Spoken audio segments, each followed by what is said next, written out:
Les modules disponibles dans Visual Basic Editor sont très utiles pour pouvoir découper les différentes macros que vous choisissez de créer.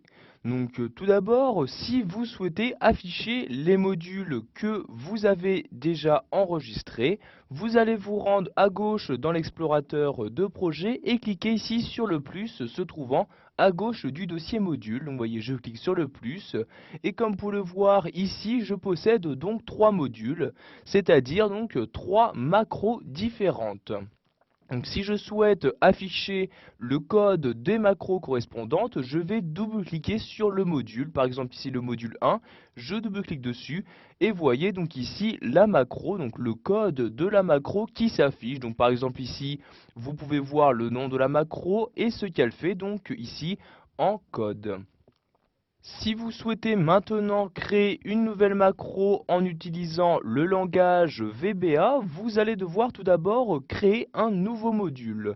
Donc pour cela, vous allez vous rendre en haut et cliquer sur le menu Insertion. Et dans ce menu, vous avez ici donc module qui apparaît. Vous cliquez donc dessus pour créer un nouveau module.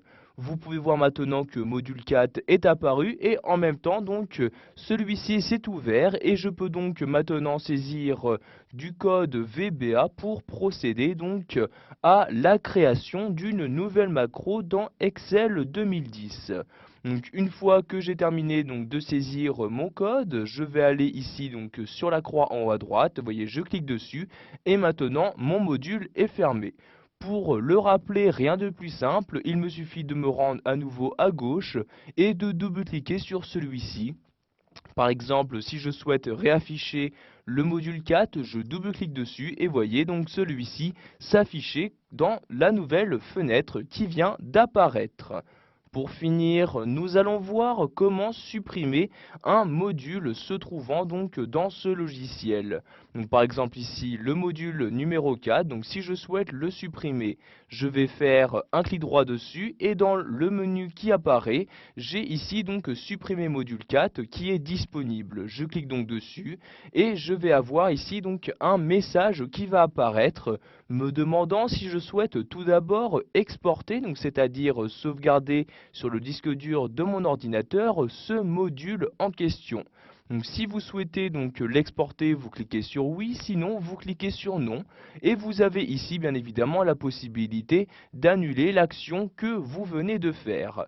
Donc ici, si je souhaite le supprimer sans pour autant l'exporter sur mon ordinateur, je clique ici sur non comme ceci et comme vous pouvez le voir dans la liste se trouvant à gauche, le module numéro 4 a bien disparu.